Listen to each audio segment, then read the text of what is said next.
Tuhan, Shalom saudara-saudara. Sebelum kita merenungkan firman Tuhan, mari kita berdoa. Bapa Surgawi, bersyukur buat hari ini. Terima kasih buat kasih dan rahmat-Mu. Sebentar kami akan mendengarkan firman-Mu. Yang dalam nama Tuhan Yesus Kristus kami sudah berdoa. Amin. Dalam setiap permasalahan kehidupan kita, dalam setiap menjalani kehidupan kita sebagai manusia, kita selalu dihimpit oleh permasalahan-permasalahan yang kita hadapi. Namun bagaimana sikap dan respon kita sebagai anak-anak Tuhan dalam menghadapi setiap persoalan dalam kehidupan kita? Apakah kita mau tetap percaya kepada Tuhan atau kita mengandalkan kekuatan sendiri untuk menyelesaikan permasalahan? Pada hari ini, tema yang saya berikan yaitu bergantung kepada Tuhan. Mari kita mau sama-sama belajar daripada kehidupan murid-murid Yesus ketika mereka dalam situasi persoalan kehidupan mereka dan bagaimana tanggapan mereka menyelesaikan sebuah permasalahan tersebut. Kita baca di dalam Markus pasal 6 ayat yang ke-50. Sebab mereka semua melihat dia dan mereka pun sangat terkejut, tetapi segera ia berkata kepada mereka, "Tenanglah, aku ini, jangan takut." Dalam peristiwa ini ketika murid-murid Yesus ada dalam sebuah perahu di mana mereka diterjal, di mana mereka dihantam oleh angin sakal. Dan ketika mereka mulai takut dalam menghadapi situasi yang sedang mereka alami. Namun, apakah Tuhan tidak mengetahui? Dan pada saat itu Tuhan tidak ada bersama-sama dengan mereka. Namun, apakah Tuhan tidak mengetahui apa yang sedang murid-muridnya alami? Di dalam ayat yang ke-48 dikatakan, ketika ia melihat betapa payahnya mereka mendayung karena angin sakal, maka kira-kira jam 3 malam ia datang kepada mereka, berjalan di atas air dan ia hendak melewati mereka. Di bagian pertama di situ dikatakan ketika ia melihat betapa payahnya. Di sini kita dapat simpulkan saudara-saudara bahwa Tuhan tahu dan Tuhan peduli apa yang dialami oleh murid-muridnya. Begitu juga dalam kehidupan kita, setiap permasalahan persoalan yang kita hadapi, Tuhan tahu dan Tuhan peduli akan kehidupan kita. Namun bagaimana respon dan sikap kita, tanggapan kita sebagai anak-anak Tuhan dalam menghadapi masalah? Maka dari itu, kita perlu belajar apa tujuan dari Tuhan mengasihi permasalahan dalam kehidupan kita. Di sini Tuhan ingin menguji iman daripada murid-muridnya. Apakah mereka ketika bersama-sama dengan Tuhan, mereka mau percaya kepada Tuhan atau mereka mulai menghadapi masalah itu dengan rasa takut? Nah, di sini dikatakan di ayat yang ke-50 yang tadi kita sudah baca bahwa mereka menghadapi masalah, murid-muridnya takut. Sehingga Tuhan berkata, "Tenanglah, aku ini, jangan takut." Tuhan menginginkan agar murid-muridnya percaya bahwa Tuhan ada bersama-sama dengan mereka. Begitu juga dalam setiap permasalahan kita, saudara-saudara. Mari kita mau tetap percaya dan yakin, berpegang teguh pada Tuhan. Seperti buah pada pokoknya.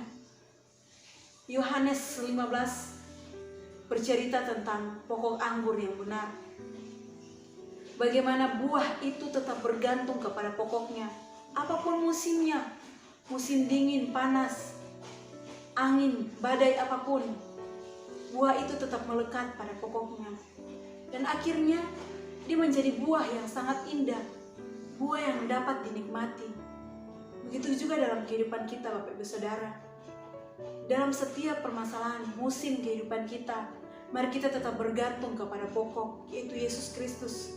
Demikian kehidupan kita boleh menjadi berkat bagi banyak orang. Di sini dalam ayat yang ke-52, mengapa murid-muridnya takut? Karena pengenalan yang kurang akan Tuhan Yesus dalam kehidupan mereka. Mereka belum mengerti siapa itu juru selamat. Sehingga di ayat 52 dikatakan, sebab sesudah peristiwa roti itu mereka belum juga mengerti dan hati mereka tetap degil. Padahal murid-muridnya baru melihat mujizat yang Tuhan adakan, yaitu memberi makan 5.000 orang. Di dalam perikop sebelumnya, Tuhan Yesus baru mengadakan peristiwa mujizat memberi makan 5.000 orang. Dan murid-muridnya ada bersama Tuhan. Namun ketika datang masalah yang baru, mereka takut, hilang kepercayaan kepada Tuhan. Saudara-saudara terkasih, mari kita mau melihat jauh daripada masalah yang kita hadapi. Jangan kita melihat gelombang yang ada di samping kita. Begitu juga dengan murid-muridnya, mereka melihat gelombang yang ada di samping mereka. Mereka tidak mengarahkan pandangan mereka kepada Tuhan, sehingga akhirnya mereka hilang fokus, hilang kepercayaan, hilang iman mereka. Mari dalam kehidupan kita mau tetap bergantung sepenuhnya kepada Tuhan. Karena setiap permasalahan kehidupan kita, Tuhan mau menguji apakah kita mengandalkan Tuhan, apakah kita mau tetap bergantung seperti pohon, seperti pokok, seperti buah pada pokoknya, atau tidak. Biarlah dalam kehidupan kita, saudara-saudara, kita mau tetap bergantung kepada Tuhan, kita mau tetap percaya kepada Tuhan, bahwa Tuhan punya rencana yang indah di balik semua permasalahan kehidupan kita. Sebab percobaan-percobaan yang Tuhan berikan kepada kita tidak akan melampaui kemampuan kita, tapi Dia sendiri yang akan memberikan kekuatan. Dalam Matius dikatakan, marilah semua yang lemah letih, lesu dan beban berat, Tuhan akan memberikan kelegaan. Tergantung bagaimana kita mau lari kepada siapa ketika kita dalam menghadapi masalah, ketika kita menghadapi masalah. Mari kita mau berlari kepada Tuhan, kita mau memandang fokus kepada Tuhan. Biarlah Tuhan yang akan menuntun kita melewati badai persoalan, melewati gunung-gunung yang ada di samping kiri kanan kita. Demikian kebenaran firman Tuhan, mari kita berdoa. Bapa Surgawi, terima kasih buat firman pada hari ini. Biarlah dalam setiap kehidupan kami Tuhan, kami tetap bergantung, kami tetap berharap, kami tetap mengandalkan Engkau dalam kehidupan kami. Terima kasih Tuhan, terima kasih. Berkati kami semua Tuhan, berikan kami kekuatan yang baru, kami sejahtera yang baru Tuhan. Terima kasih Bapa. Hanya dalam nama Tuhan Yesus Kristus kami berdoa. He Karisto kurio Yesus Kristo, kai he agape toteo kai he koinonia, to hagiop nematos metapaton humon. The grace of the Lord Jesus Christ and the love of God and the fellowship of the Holy Spirit be with you all. Kasih karunia Tuhan Yesus Kristus dan kasih Allah dan persekutuan Roh Kudus menyertai kamu sekalian. Amin.